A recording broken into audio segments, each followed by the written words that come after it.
श्रीगुरुभ्यो नमः। श्रीग्रामदेवताभ्यो नमः। श्रीगुरुदेवताभ्यो नमः। श्रीग्रामदेवताभ्यो नमः। श्री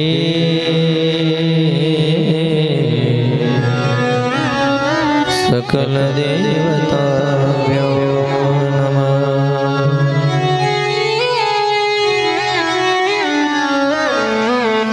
वक्रतुंड महाकाय सूर्यकोटि समप्रभ निर्विघ्नं कुरु मे देव सर्वकार्येषु सर्वदा सर्वमङ्गलमाङ्गल्य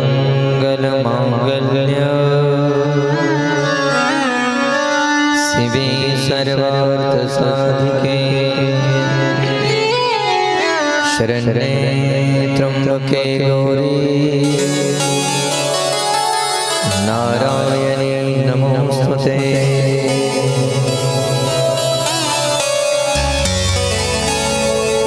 भवानी शंकरो वंदे श्रद्धा विश्वास रूपिणो यज्ञ पश्यन्ति सिद्धस्वाततमेश्वरम्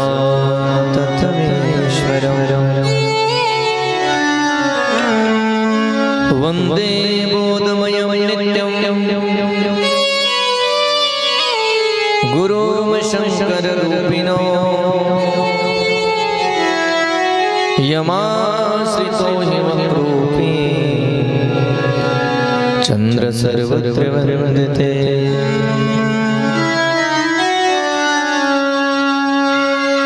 लोकाभिरामं रणरङ्गधीरं राजीव नेत्रं प्रभूषणाढ्यं कारुण्यरूपं करुणाकरन्दं श्रीरामचन्द्रं शरणं प्रपद्ये। मनोजवं मारुततुल्यवेगं जितेन्द्रियं बुद्धिमतां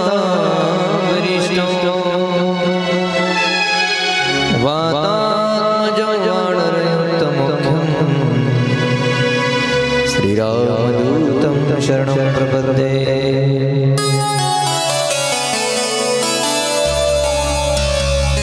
कैलासराणा शिवचन्द्रमौळि फणीन्द्रमाता मुकुटेश्वरी कारुण्यसिन्धो भवदुःखहारी तुझ विन शंभो मजको मता।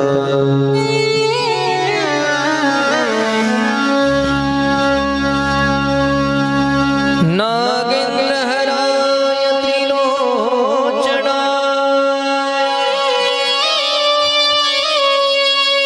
भस्मांगरागाय महेश्वराय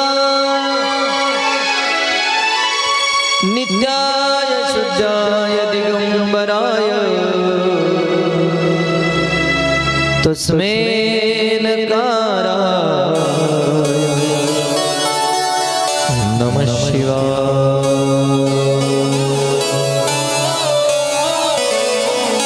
सर्वांनी हात जोडा। सौराष्ट्र सोमनाथांच्या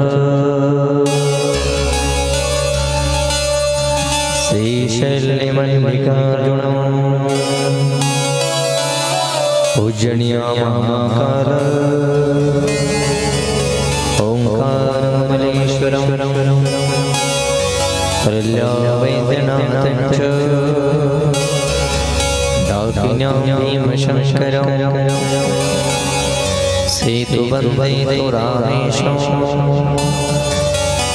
नागेशं शारुकावने वाराणस्यां विश्वेशं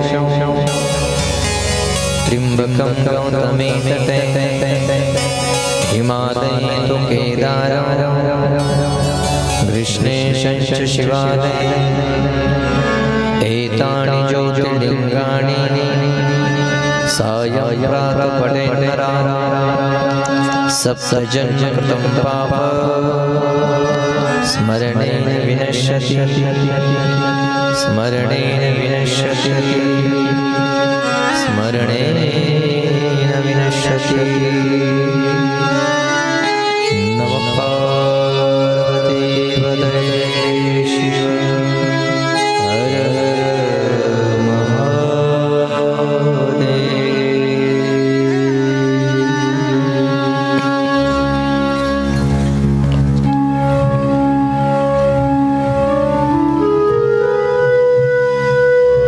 भगवान बनेश्वराच्या वास्तव्याने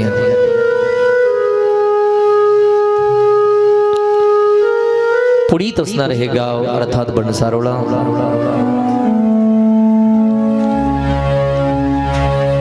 आणि परंपरेनं बनेश्वराच्या दरबारामध्ये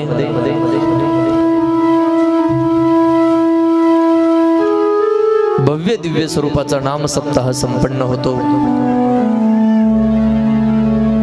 दरवर्षी विविध कथांचं आयोजन होतं।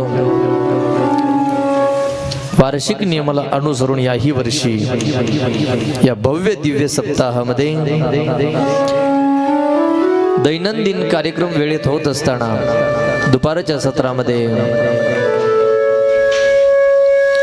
भगवान शिवाला प्रिय असणारे हे पुराण अर्थात शिवपुराण आपण सर्वजण बनेश्वराच्या चरणी समर्पित करत आहोत। हे कथा पुष्प समर्पित करण्याचा आज 7वा दिवस अर्थात सांगतेचा दिवस। कथा सांगतेच्या दिवशी उपस्थित झालेल्या सर्व शिवभक्तांना व्यासपीठाकडून माझा साष्टांग दंडवत साष्टांग प्रणाम।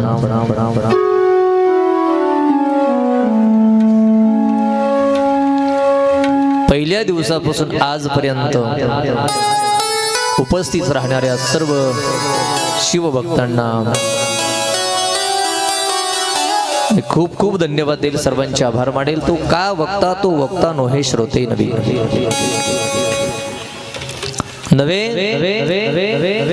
हा सर्व सप्ताहाचा कार्यक्रम व्यवस्थित रित्या पार पडण्यासाठी 10 रुपयापासून 100 रुपयापासून हजारो रुपयापर्यंत देणगी देणारे सर्व आर्थिक दाते, या सप्ताहामध्ये अन्नदान करणारे सर्व अन्नदाते, अर्थात सर्व बाजूने सेवा करणारे भक्त मंडळी, मग कुणी कायेनं कुणी वाचन कुणी मनानं, अशा सर्वांना खूप खूप धन्यवाद देतो, सगळ्यांचे आभार मानतो। येणारी गायक असतील, वादक असतील, काकडा हरिपाठ करणारी वारकरी असतील, या सर्वांना वंदन करेल।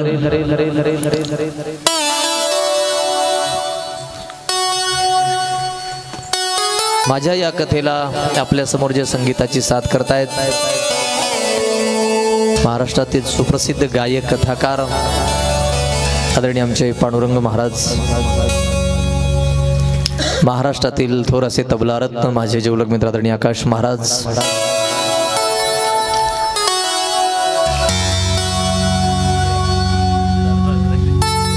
आणि मी इथं पोहोचल्याच्या नंतर इथून जाईपर्यंत मला हालू सुद्धा देत नाहीत असे आमचे दादा महाराज शास्त्री। माझा आवाज आपल्यापर्यंत व्यवस्थित पोहोचतो येतो असे या गावचं ऑपरेटिंग मधील रत्न। महाराष्ट्रामध्ये काही ऑपरेटरचा जर सर्वे करायचा झाला तर आपल्या बापूंचं नाव त्याच्यामध्ये अवश्य घ्यावं लागेल, अशी ऑपरेटिंग आहे बापूंची। त्यांनाही धन्यवाद। उपस्थित सर्व लहान थोर अबाल वृद्ध महिला पुरुष कीर्तनासाठी कथेसाठी हरिपाठासाठी काकड्यासाठी पारायणासाठी राहणारे सगळे आणि या नाम सप्ताहाला ज्यांचं सुंदर कुशल असं मार्गदर्शन आहे आपल्याच गावचं रत्न वैभव आम्हा सर्व तरुण कीर्तनकारांचा आदर्श प्रेरणा आदरणीय वंदनीय समाधान महाराज सर्वांच्या सहकार्याने महाराज अतिशय छान मार्गदर्शन करतात. आपण सर्व सहकार्य करतात. त्याच्यामुळे हा नाम सप्ताह परिसरातले एक नावाजलेला सप्ताह आहे. आणि यावर्षी या भव्य दिव्य सप्ताहामध्ये तुमच्या आशीर्वादाने आणि बनेश्वराच्या कृपेने हे कथेचं पुष्प वाहण्याचा योग मला प्राप्त झाला. हे माझं परम सौभाग्य आहे.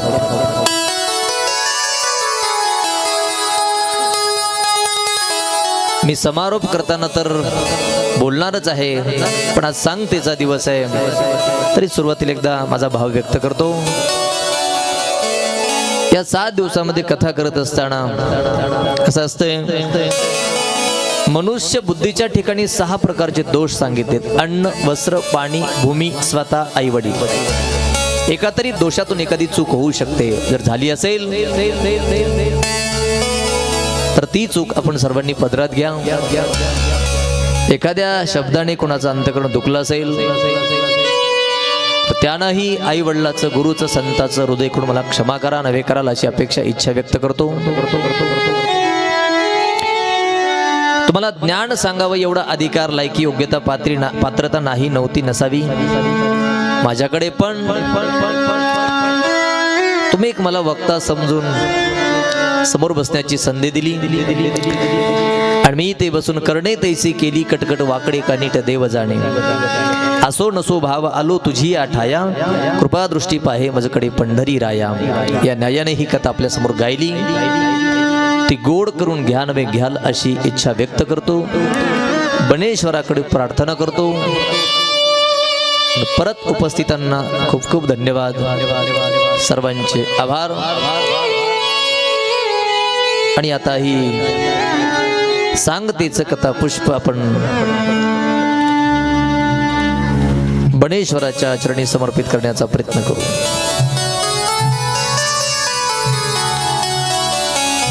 बोललो असेल आपल्याला, सुतदार और लक्ष्मी पापी के भी होय संत समागम हरिकथा तुलसी दुर्लभ होय.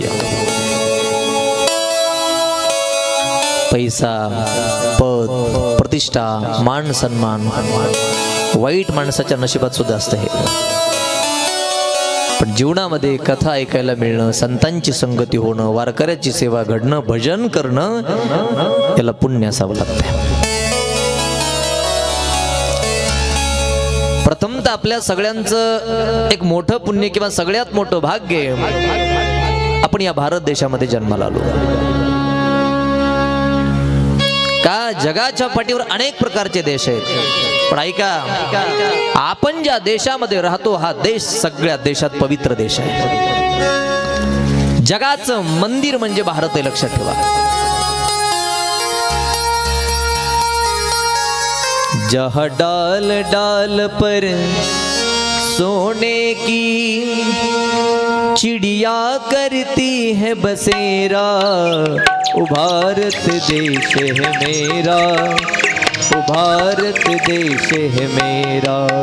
जहाँ डाल डाल पर सोने की चिड़िया करती है बसेरा, ऐसा भारत देश है मेरा, ओ भारत देश है मेरा.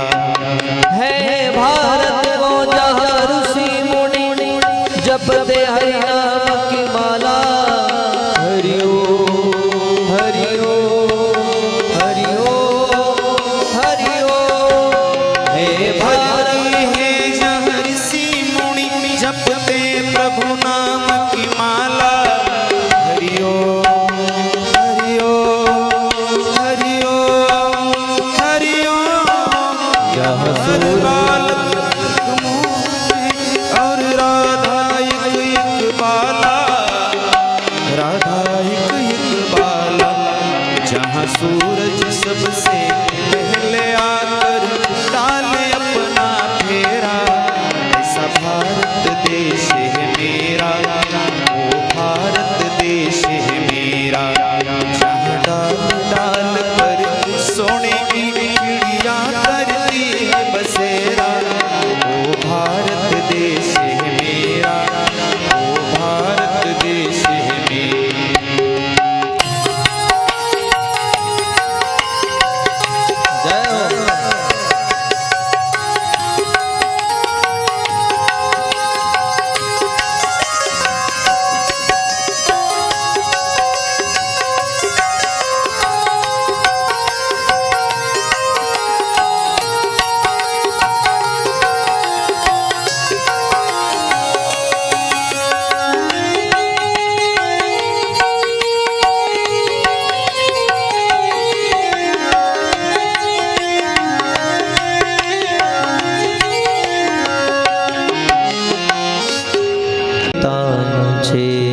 स्वातंत्र्य भारताचे येथे नसो निराशा थोड्या पराभवाने पार्थास बोध केला येथेच माधवाने हा देश सौम्य प्याला गीताके अमृताचे आ चंद्र सूर्य नादो स्वातंत्र्य भारताचे.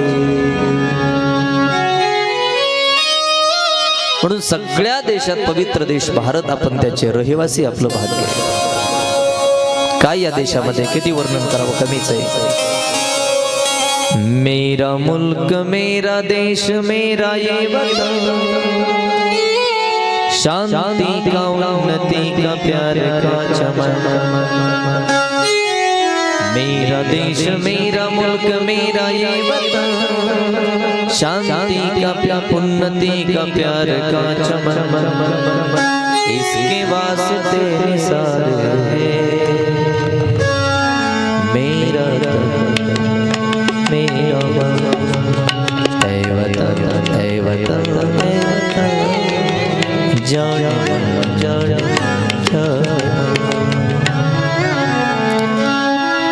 हम बुलबुले सकी ये गुलसिता हमारा हमारा सारे जहां से अच्छा.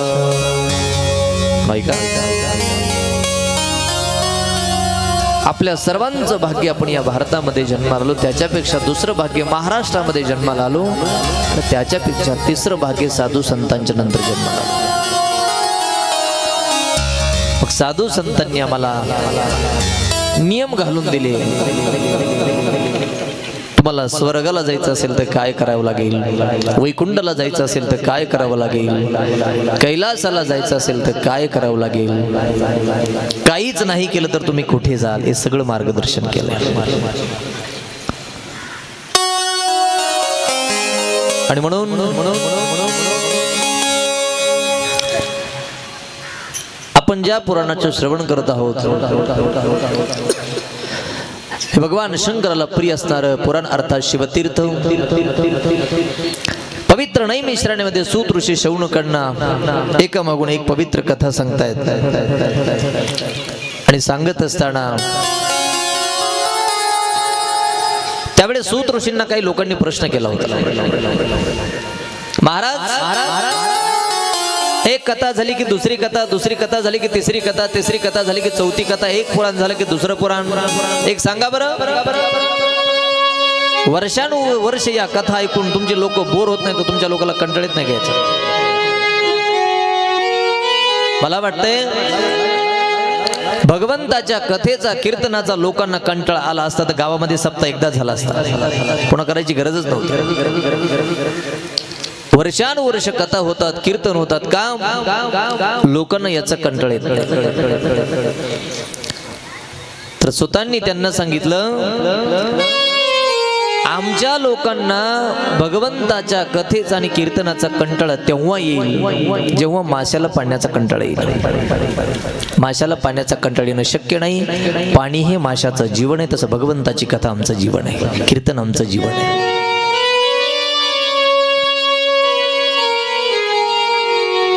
जगातील सर्व लोकांना समाधानाची गरज आहे बाबांनो. भगवंताच्या कथेने जीवाला समाधान प्राप्त होत असते. पण एक कथा झाली की दुसरी कथा, आणि दुसरी कथा झाली की तिसरी कथा.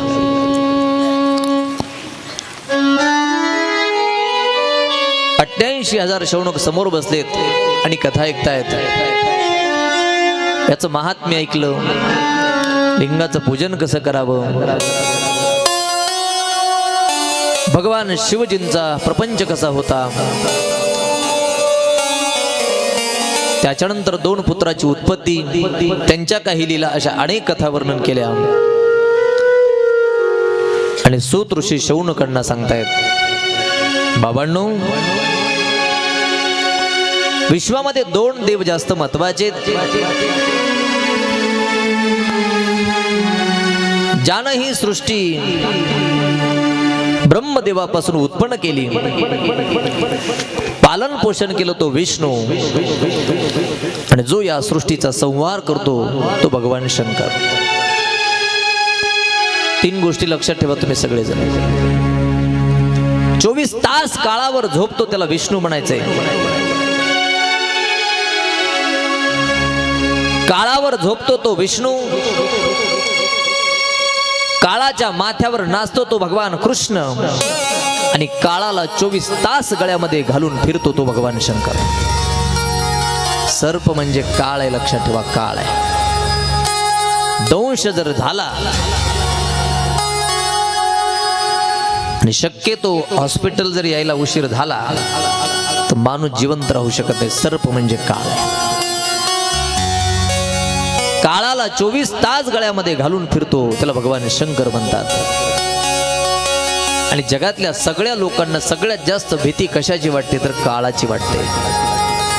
पण भगवान शंकराचं जे पूजन करतील, ओम नमः शिवाय या महामंत्राचा जप करतील, त्या माणसाची काळाची भीती गेल्याशिवाय राहत नाही. भगवान शंकर काळाची भीती त्याची घालवतात. नाथ महाराज सांगतात, एका जनार्दनी शिव निवारी कळिकाळाचे भय. जी माणसं मनापासून भगवान शंकराचं पूजन करतात, ओम नमः शिवाय या महामंत्राचा जप करतात, त्यांच्याकडे काळाची भीती राहत नाही.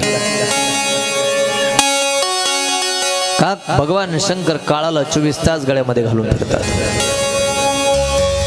आणि सगळ्या देवापेक्षा लवकर प्रसन्न आणि प्राप्त होणार दैवत म्हणजे भगवान शंकर आहे. का? ते भोळं दैवत आहे. मला वाटतंय बनेश्वराच्या वास्तव्याने ते तर आपल्याजवळ आहेतच भोलेनाथ, पण प्रत्येक गावामध्ये अजून एका रूपाने भगवान शंकर सगळ्यांच्या जवळ आहेत. असं गाव नाही की तिथं त्यांचा वास नाही. हनुमंतरायाच्या रूपाने भगवान शंकर गावागावामध्ये वस्ती वस्ती वाड्या वाड्यावरती आहेत. हनुमंत म्हणजे कोण? हा, तुका म्हणे रुद्रा, तुका म्हणे रुद्रा, तुका म्हणे रुद्रा, तुका म्हणे रुद्रा, तुका म्हणे रुद्रा, तुका म्हणे रुद्रा, तुका म्हणे रुद्रा, तुका म्हणे रुद्रा. अंजनीची तुमरा, अंजनीची या तुमरा, काय भक्तीच्या त्या वाटा, काय भक्तीच्या त्या वाटा. काय भक्तीच्या त्या वाटा, काय भक्तीच्या त्या वाटा.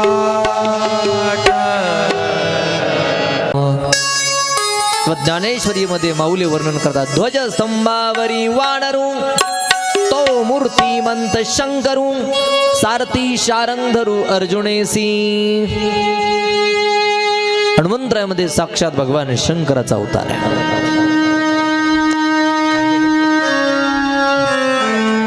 सूत ऋषी शौनकांना भगवान शंकराने हा अवतार धारण केला, त्याची कथा सांगतायत, ऐका शौनकांनी. हनुमंताच्या रूपाने शिवजींनी अनेक प्रकारच्या लीला केलेल्या आहेत. एकदा शिवजींचे तेज सप्त ऋषींनी एका पानावर घेतले. राम कार्याच्या शुद्धीसाठी गौतम कन्या अंजनीच्या उदरामध्ये स्थापन केलं. परिणाम अंजनीस महापराक्रमी पुत्र प्राप्त झाला, तो शिवाचा अवतार आहे, म्हणजेच हनुमान.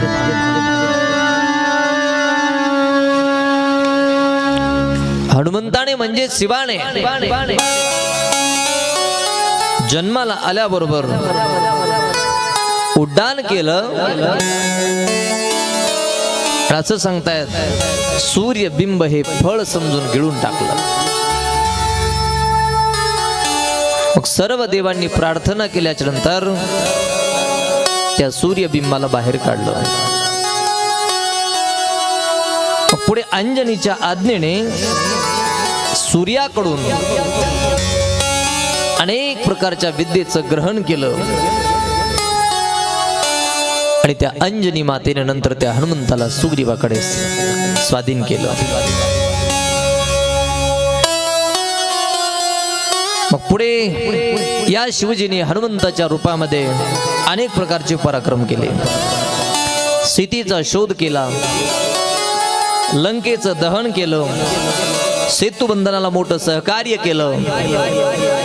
लक्ष्मणाला शक्ती लागली तेव्हा द्रोणागिरी नावाचा पर्वत अर्थात संजीवनी नावाची वनस्पती आणली आणि आयुष्यभर दास्य भक्ती केली.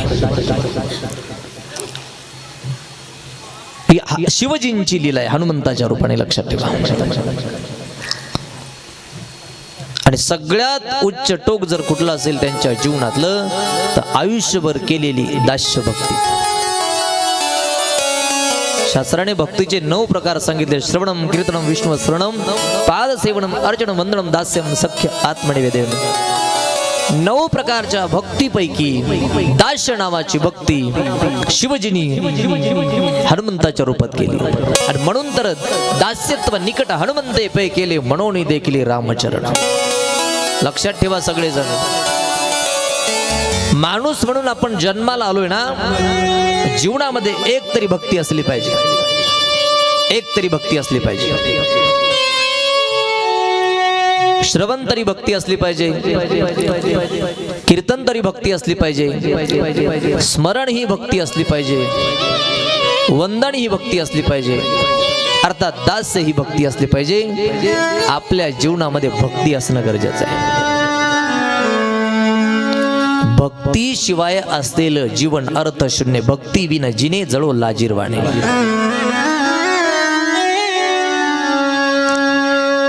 जन्माला येऊन जर माणूस भक्ती करत नसेल तर त्याचा जन्म आला तसा गेला. जन्मा आली वाया गेली, भक्ती नाही केली, माझे माझे मनोनिया गुंतू गुंतू मेली. जन्माला आला ना भक्ती नाही केली, वाया गेला माणूस, तो लक्षात ठेवा. हनुमंताने म्हणजे शिवजीने हनुमंताच्या रूपामध्ये दास्य नावाची भक्ती केली. भक्तीच्या संबंधाने याच्यातून आपण एकच बोध घ्या, आम्ही आमच्या जीवनामध्ये मनुष्य म्हणून जीवन जगत असताना आम्ही कुठली तरी भक्ती केली पाहिजे, एवढं लक्षात ठेवा. समाजामध्ये 2-4 प्रकारची माणसं आहेत बघा. एक वर्ग असा आहे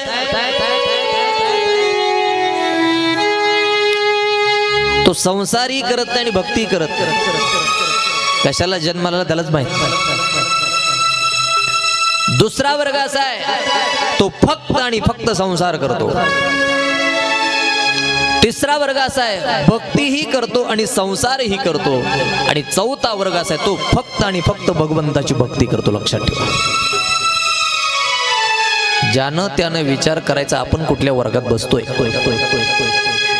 पहिला वर्ग संसारी नाही न भक्ती नाही, दुसरा वर्ग फक्त संसार, तिसरा वर्ग भक्ती आणि संसार, आणि चौथा वर्ग फक्त भक्ती. पहिला वर्ग आहे संसारी करत नाही आणि भक्ती करत नाही, जन्माला येतो तसा मरून जातो. पतन उद्धार त्याला काय माहित नाही. दुसरा वर्ग असा आहे समाजामध्ये तो फक्त संसार करतो. सायासे करीसी प्रपंच दिननिसी पण हरीसी न भजसी. त्याला कथेला यायचं माहित नाही, कीर्तनला यायचं माहित नाही, काय माहित नाही, फक्त आणि फक्त संसार. त्याच्या पुढचा वर्ग असा आहे संसार ही करतो आणि भक्ती ही करतो. आपलं घरचं काम आटोपायचं, 2ला मंडपात यायचं, पुन्हा 5ला घरी गेलं कीर्तनापर्यंत घरचं सगळं काम आटपायचं, 9ला पुन्हा मंडपात यायचं. संसार सुद्धा आणि भक्ती सुद्धा. सोमवाराला धरला, एकादशी आली धरली, वारी आली गेला, संसार सुद्धा आणि भक्ती सुद्धा. आणि एक वर्ग असा या समाजामध्ये तो फक्त आणि फक्त भगवंताची भक्ती करतो. आणि कापे काम नाही आता एक गाऊ आम्ही विठोबाचे नाम. आणि कापे काम नाही दिन रजनी हाची धंदा गोविंदाचे पवाडे. हिला भक्तीशिवाय काहीच माहित नाही. आणि मला वाटतं अजून एक समाजामध्ये वर्ग आहे बघा. भक्ती तर करावी वाटते पण संसार सुटत नाही.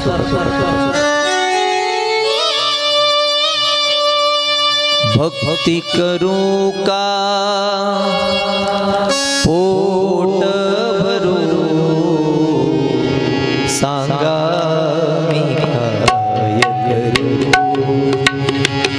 सांगा मी काय करू.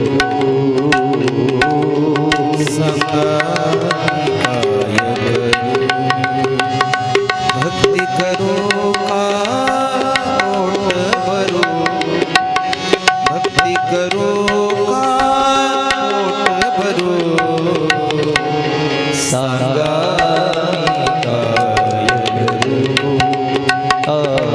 सांगा काय करू.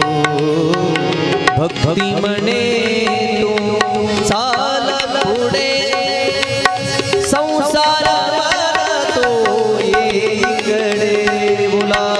भक्ती म्हणे तू चाल पुढे संसार म्हणतो ये इकडे. हे करू का ते करू. जय हो. हे करू का ते करू. सांगा मी काय करू.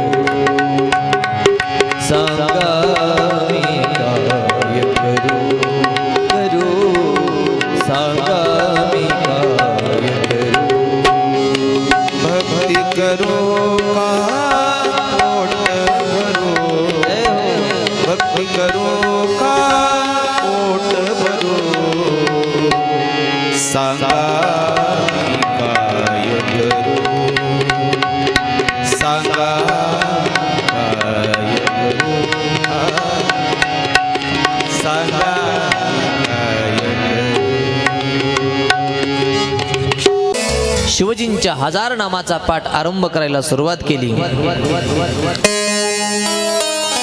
आणि त्याच्यानंतर त्यांना 1000 सहस्र कमळ भगवान शंकराला व्हायची होती. एक कमळ कमी पडलं तेव्हा विष्णू परमात्म्याने आपलं नेत्र कमळ भगवान शंकराला अर्पण केलं. भगवान शंकर विष्णूवर प्रसन्न झाले. आणि प्रसन्न झाल्याच्या नंतर प्रसन्न होऊन क्षणामध्ये ज्या सुदर्शन चक्राने अनेकांचा वध केला ते सुदर्शन चक्र भगवान विष्णूला बहाल केलं. जे लक्षात ठेवा, शिवपुराण सांगते विष्णूच्या हातामध्ये जे सुदर्शन चक्र आहे ती शंकराची देण आहे. अर्जुनाकडे जे पाशुपत नावाचं शस्त्र आहे ज्याच्यामुळे तो अविजय झाला, शंकराची देण आहे. नव्हे, हनुमंताच्या रूपाने आज प्रत्येक गावाचं रक्षण करतायत ते हनुमान नाही तर शिवजी आहेत. तुका म्हणे रुद्र अंजनीची या कुमारा. मला सुद्धा वाटतंय त्या बंडसारोळ गावाचं भाग्य, भूमीचं भाग्य. इकडे बनेश्वर आहेत आणि इकडे जाताना हनुमंत आहेत. मला वाटतंय गाव सोडून कुठल्याही कामाला जात असताना 2-5 मिनिटं वेळ काढून, ते तर काय रस्त्यालाच टेन्शनच नाही काय, जाता जाता बनेश्वराचं दर्शन घेऊन आणि पुढे जाता जाता हनुमंताचं दर्शन घेऊनच गाव सोडणारानं गाव सोडलं पाहिजे.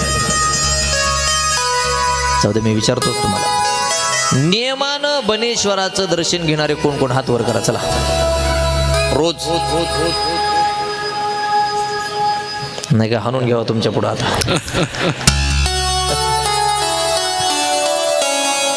काय 5 किलोमीटर आहे का 10 किलोमीटर आहे का काय? व मोजकेच हात वर आले हो पुंडली. चला असू द्या. या शिवपुराणाच्या कथेनंतर तरी आपण एक संकल्प करा गड्या.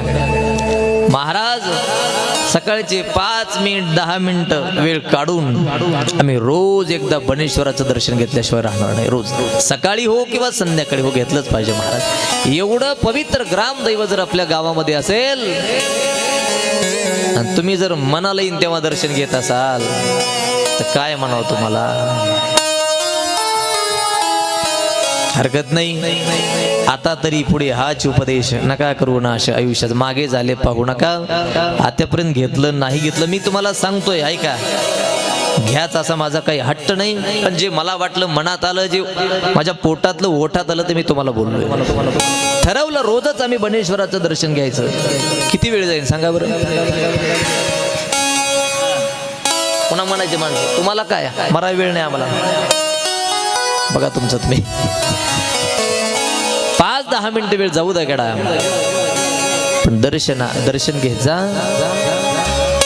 नियमाने. जर आपण दर्शन घ्याल त्यांची कृपा होईल. कृपा झाली तर प्रसन्न होतील. पण मला वाटतंय जेवढं आयुष्य आहे ते जगत असताना कुठला अडथळा येणार नाही. लक्षात ठेवा. अजून एक गोष्ट मी तुम्हाला मनापासून सांगतो. माणूस म्हणून आलोत आपण. जीवन जगत असताना आपल्या वाट्याला जे काम आलंय ते प्रामाणिकपणे जर आपण करत राहिलो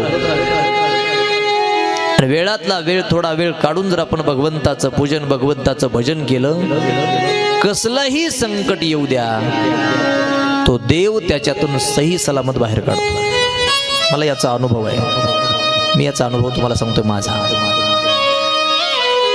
ऐका. कसलंही संकट येऊ द्या फक्त आपलं काम प्रामाणिक करायचं. आणि जेवढं काय भजन पूजन करायचं त्याच्यामध्ये प्रामाणिकता असली पाहिजे. कसलंही संकट येऊ द्या सही सलामत बाहेर पडतो माणूस. हा माझा अनुभव. मला काय माझा सगळा इतिहास सांगायची गरज नाही पण माझा अनुभव. आणि म्हणून शक्य झालं तर आपण रोज या भगवंताचं दर्शन घेतलं पाहिजे. घ्या अशी विनंती प्रार्थना आहे. काय हट्ट नाही. पवित्र नैमिषारण्यामध्ये सूत ऋषी शौनकांना सांगतात शौनकांनो अशा अनेक भगवान शिवांनी लीला केल्या. त्याच्यानंतर मी आता तुम्हाला या भगवान शंकराचं दातृत्व सांगणार आहे. एक उपमन्यू नावाचा बाळ आहे. परिस्थिती अतिशय गरिबीची आहे. इतकी गरिबीची आहे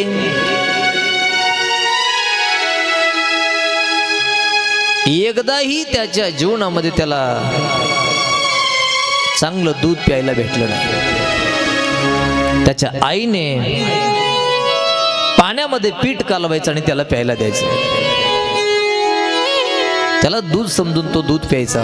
पण एक दिवशी त्याच्या काही बालमित्रासोबत तो मित्रांच्या घरी जातोय. मित्राच्या समवेत मित्राच्या घरी त्याला चांगलं दूध प्यायला भेटतंय. तो मित्राला विचारतो काय रे. मला दूध दूध दूध दूध दूध दूध मी तर माझ्या घरी रोज दूध पितो पण त्या दुधाची चव अशी नाही. त्याच्या लक्षात आलं मला जे दिलं जातंय आईकडून ते दुसरंच काहीतरी आहे. खऱ्या दुधाची चव त्याला आज कळाली. आईकडे आला उपमन्यू नावाचा बाळ आणि आईला विचारलं आई रोज जी तू मला प्यायला देते ते काय असतं नेमकं सांग. तिने सांगितलं दूध. आज तरी खोटं बोलू नको आई. मला आजपर्यंत माहित नव्हतं दूध कशाला म्हणतात. आज कळाले मला दूध कसं असतं आणि त्याची चव काय असते. आईच्या लक्षात आलं यानं मित्राच्या घरी कुठंतरी गाईचं दूध पिलंय. याला चव कळाली आहे. आता खोटं बोलून जमणार नाही. त्यावेळेस त्याची आई म्हणते बाळा आपली परिस्थिती एवढी गरीब आहे. या गरिबीमध्ये तुला पाजण्यासाठी माझ्याकडे दूध नाही. विकत आणून देऊ म्हणता तर माझ्याकडे पैसे नाहीत. दूध म्हणून जे तुला दिलं जात होतं ते पिठाचं पाणी. हे बघ बाळा, दूधच काय, भगवंताची जर भक्ती केली, तो जर प्रसन्न झाला, तुला दूधच काय पाहिजे ती मिळेल. तू भक्तीला सुरुवात कर. त्या क्षणाला आईचं दर्शन घेतलं आणि उपमन्यू बाळ अरण्याच्या दिशेने निघाला. आणि असं सांगतायत की अरण्यामध्ये जाऊन भगवान शंकराचं तप करायला सुरुवात केली. ओम नमः शिवाय, ओम नमः शिवाय, ओम नमः शिवाय, ओम नमः शिवाय, ओम नमः शिवाय, ओम नमः शिवाय, ओम नमः शिवाय, ओम नमः शिवाय, ओम नमः शिवाय, ओम नमः शिवाय. म्हणा नमः शिवाय, ओम नमः शिवाय, ओम नमः शिवाय.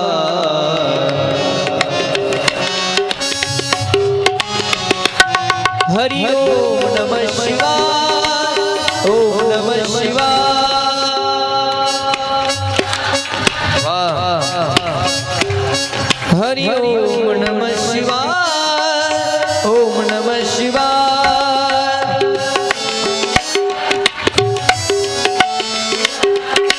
ओम नमः शिवाय, ओम नमः शिवाय. जय हो. ओम नमः शिवाय, ओम नमः शिवाय.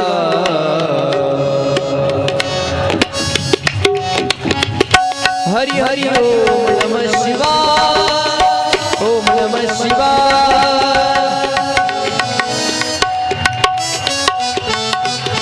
हरि ओम नमः शिवाय, ओम नमः शिवाय.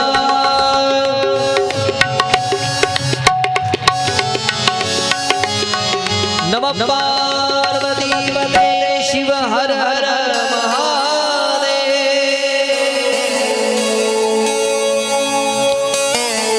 उपमन्यू बाळाने भगवान शंकराची साधना करायला सुरुवात केली आणि भोळं दैवत असल्यामुळे भगवान शंकर त्याच्या समोर प्रकट झाले. आता देव दिसतो कसा, बोलतो कसा, असतो कसा, त्याचं वर्णन कसं करावं याचं काही ज्ञान नाही त्याला. मग भगवान शिवजींनी त्याच्या मस्तकावर हात ठेवला. मस्तकावर हात ठेवल्याबरोबर या महाराज वर या.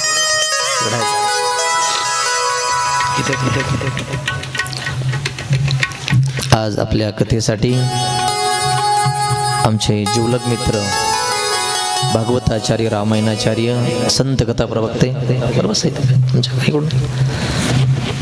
साळेगाव आणि सातेफळ रोडवर एकनाथ महाराजांचं मंदिर बांधतायत. एकनाथ महाराज शांतीधान संस्थान या ठिकाणी स्थापन करतायत. गोड असे कीर्तनकार आहेत, कथाकार आहेत आदरणीय गणेशानंद महाराज जोगदंड शास्त्री माळेगावकर. आपल्या कथेमध्ये त्यांचं आगमन आहे. टाळी वाजून एकदा स्वागत करा त्यांचं.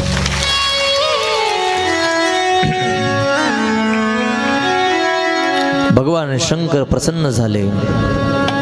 मस्तकावर हात ठेवला आणि हात ठेवल्याबरोबर ज्ञानाची प्राप्ती झाली. आणि मग भगवंताचं वर्णन करू लागला. यंत प्रविश्य मम वाचमिमां प्रसुप्ता संजीवयत्यखिल शक्तिधर स्वधाम अन्योस्तहस्तचरण श्रवणप्रगादि प्राणानमो भगवते पुरुषाय तुभ्यं. विविध प्रकारे भगवान शिवजींचं वर्णन केलं आणि शिवजी म्हणले, बाळ मी तुझ्यावर प्रसन्न आहे, बोल तुला काय पाहिजे ते. ऐका, पाहिजे होतं वाटीवर दूध, पण भगवान शंकराने प्रसन्न होऊन त्याला दुधाचा समुद्र देऊन टाकला. क्षीराचा सागर उपमन्या. म्हणजे लक्षात ठेवा सर्वजण, भावनेनं भक्ती जर केली आणि भगवंताची प्रसन्नता झाली, वाटीवर जर मागितलं तर तो समुद्र एवढं देतो. म्हणून तर महाराज त्याचं वर्णन करत असताना म्हणताय, तोची एक दान शूरदाता, विठेवरी ज्याची पाऊले समान, तोची एक दान शूरदाता. त्याला 1 पट जर भक्ताने दिलं तर तो त्याच्या मोबदल्यात 10 पट देत असतो. लक्षात ठेवा, शास्त्र आम्हाला सांगतंय, आम्ही 100 रुपये जर कमवले तर 10 रुपये धर्म कार्यासाठी दिले पाहिजे. 1000 रुपये जर कमवले तर 100 रुपये धर्म कार्यासाठी दिले पाहिजे. 10,000 रुपये जर कमवले 1,000 रुपये धर्म कार्यासाठी दिले पाहिजे. 1,00,000 रुपये जर आम्ही कमवले तर त्याच्यातली 10,000 रुपये धर्म कार्यासाठी दिले पाहिजे. पण हे देण्यासाठी मन लय मोठं लागतं. हलकट मनाचं ते काम नाही, मन लय मोठं लागते. मला सांगा, माणूस मनाने मोठा असावा का धनाने मोठा असावा? मनाने मोठा असावा. धनाने मोठं असणारी माणसं या जगामध्ये पावली आहेत, पण मनाने मोठं असणारी माणसं जगामध्ये फार कमी आहेत. लक्षात ठेवा, मन मोठं असलं की माणसाकडे दातृत्व आपोआप येत असतं. देण्यासाठी मन मोठं असलं पाहिजे. वाटीवर दुधासाठी दुधाचा सागर देतो, असं भगवंताचं दातृत्व आहे. आणि बोललोय आपल्याला, देवाकडे मागत असताना आम्ही अनुचित नाही तर उचित मागितलं पाहिजे. ज्यानं आमचं कल्याण होईल, हित होईल असं आम्ही मागितलं पाहिजे.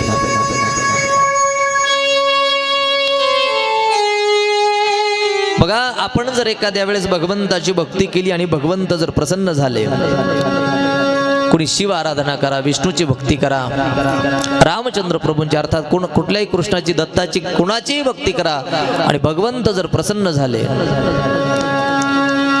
तर मागत असताना काय मागितलं पाहिजे मी तुम्हाला 2-3 बाजू सांगणार आहे. ऐका. देहासाठी मागायचं नाही, देवासाठी मागायचं. एक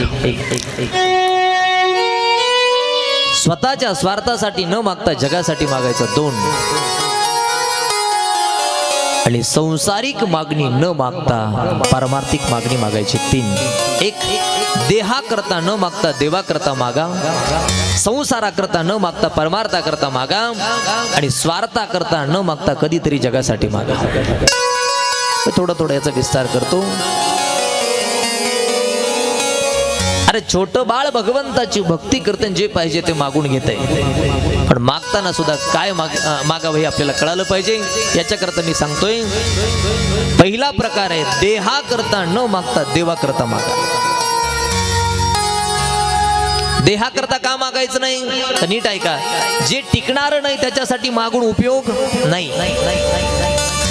देहाकरता जर मागितलं तर देह टिकणारा, नाशिवंत देह जाणार, सकळ आयुष्य खातो काळ सावधान. देह टिकणारा नाही म्हणजे टिकणारच नाही, त्याच्यासाठी मागून उपयोग नाही. देह जाईल जाईल यासी काळोबा खाईल, साथ देती नहीं किसी का, क्या भरोसा है इस जिंदगी का. जे टिकणारच नाही त्याच्यासाठी मागायचं नाही. देह टिकत नाही त्याच्यासाठी मागू नका. मग देहाकरता न मागता तुम्ही देवाकरता मागा. काही लोक म्हणतील, महाराज देहाकरता न मागता देवाकरता मागायचं असेल तर देवाकरता आम्ही काय मागितलं पाहिजे. जा बनेश्वराच्या मंदिरामध्ये आणि त्याला एकच मागणी करा,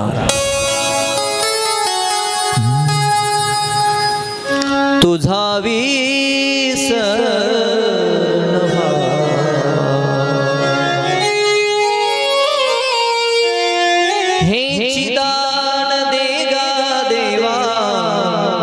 तुझा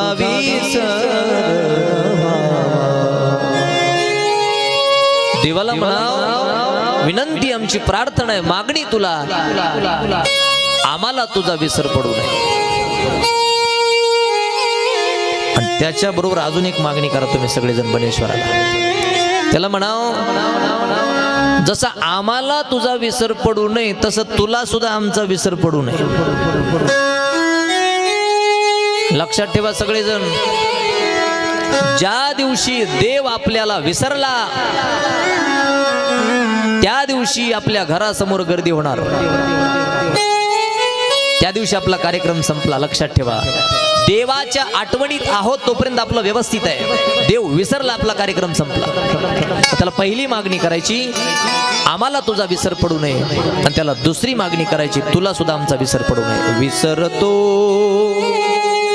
न पडावा माझा देवा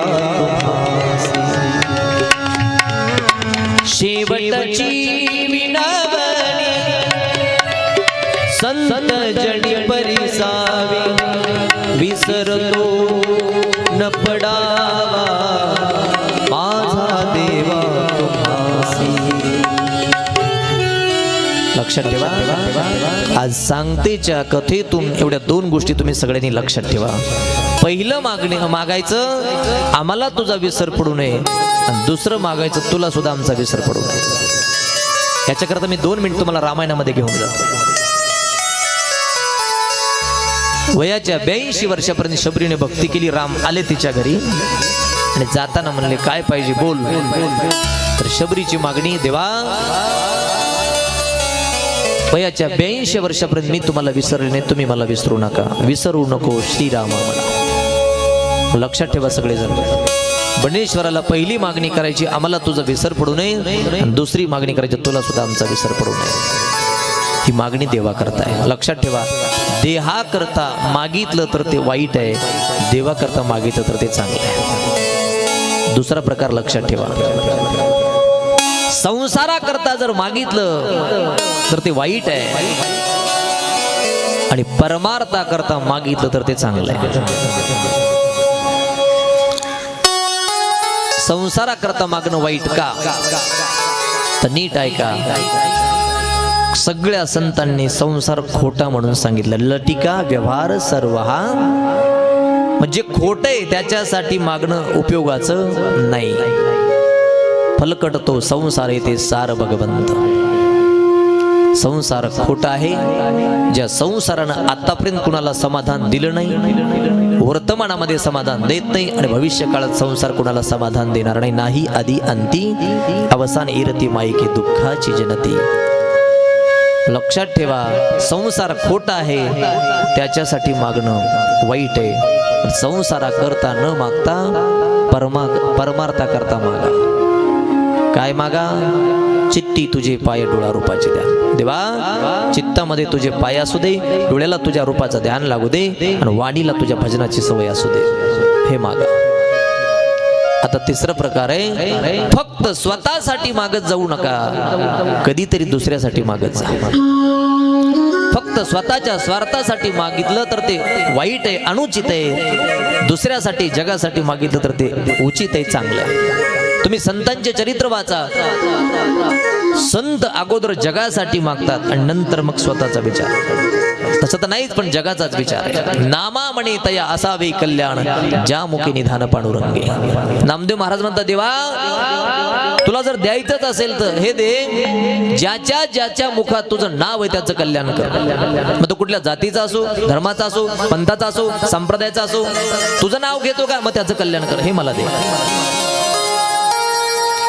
कुठले संत स्वार्थासाठी मागत नाहीत. 1-2 मिनिटं तुम्ही पसायदानाकडे या. पसायदानामध्ये माऊली काय काय मागतात बघा, किती मोठा विचार आहे. जे खळांची व्यंकटी सांडो तया सत्कर्मी रती वाढो, होता परस्परे पडो जीवाचे.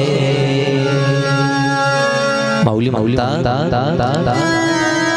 खळ माणूस आहे, अर्थात दुसऱ्याला त्रास द्यावा, दुसऱ्याचं वाईट व्हावं अशी ज्याची वृत्ती, ती निघून जावो आणि त्या सत्कर्मी रती वाढवा. एवढंच नाही, जो जे वांछिल तो तेला हो प्राणी जात. कसलाही असला त्याच्या मनासारखं करा. शेवटी तर माऊली पुढे बोलतात, किंबहुना सर्व सुखी पूर्ण होवो नितीनी लोकी भजी जो आदि पुरुखी अखंडित. सगळ्यांना सुखी करा. अवघाची संसार सगळ्यांना सुखी करा. शेवटी निवृत्तीनाथाने विचारलं, ज्ञाना सगळ्यांना सुखी करा अशी मागणी, सगळ्यांना सुखी केलं तर तुला काय मिळेल? ज्ञानोबराय म्हणतात, त्यानं मी सुखी होईल. एत म्हणे श्री विश्वेश्वरा हा होईल दानपसा येणे वरे ज्ञान देव सुखिया झाला. येणे वरे ज्ञान देव सुखिया. सगळ्यांना सुखी करा, त्यानं मी सुखी होईल. एकट्यासाठी नाही, जगासाठी मागा, संसारासाठी नाही, परमार्थासाठी मागा. आणि देहा करता न मागता तुम्ही देवा करता मागा. भगवंताची प्रसन्नता झाली तर पाहिजे ते मिळेल. 1 पट द्या तो 10 पट देईल.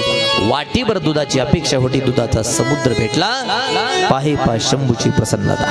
लक्षात ठेवा. त्या बाळाला इच्छा होती वाटीभर दुधाची, दुधाचा सागर देतो भगवान. एवढा दयाळू आहे, इतकं ते भोळं दैवत आहे. पवित्र नैमिषारण्यामध्ये सूत ऋषी शौनकांना अशा भगवान शिवजींच्या अनेक लीला सांगतायत. आणि अनेक लीला सांगत असताना भगवान शंकराच्या संबंधाने 2 व्रत अतिशय महत्वाचे आहेत. एक शिवरात्रीचं व्रत आणि दुसरं सोमवारचं व्रत शौनकांना सांगण्यास सुरुवात करतायत. आपण इथे ऐकू तत्पूर्वी 2 मिनिटाचं आपण संकीर्तन करू. आळस न करता, कंटाळा न करता मोठ्या प्रेमाने सगळ्यांनी भजन करायचं आहे. ओम नमः शिवाय या महामंत्रात आज शेवट आहे. आणि मला काही जणांनी सांगितलं, महाराज आम्हाला भजन चालू असताना जरा नाचू, कीर्तनाचे रंगी नृत्य करा वाटते, पण तुम्ही काय म्हणत नाही उठा नाचा. हा ज्याचा त्याचा मर्दीचा विषय. एकदा भजन आपण घेऊ, ज्याला वाटतंय थोडं उठावं, भगवंताच्या दारामध्ये दरबारामध्ये नृत्य करावं, त्यानं उठायचंय, मस्त पावली खेळायची अगदी 5 मिनिटं. पुन्हा शिवरात्री व्रत, सोमवार व्रत आणि 12 ज्योतिर्लिंगाचा महिमा सांगून आपण थांबणार आहोत. 1-2 मिनिटाचं 5 मिनिटाचं भजन 3 द्या. कैलास के निवासी नमो बार वारो, नमो बार वारो, आयो शरण तिहारी प्रभु तारदार तू. कैलास के निवासी नमो बार वारो, नमो बार वारो, आयो शरण तिहारी प्रभु तारदार तू.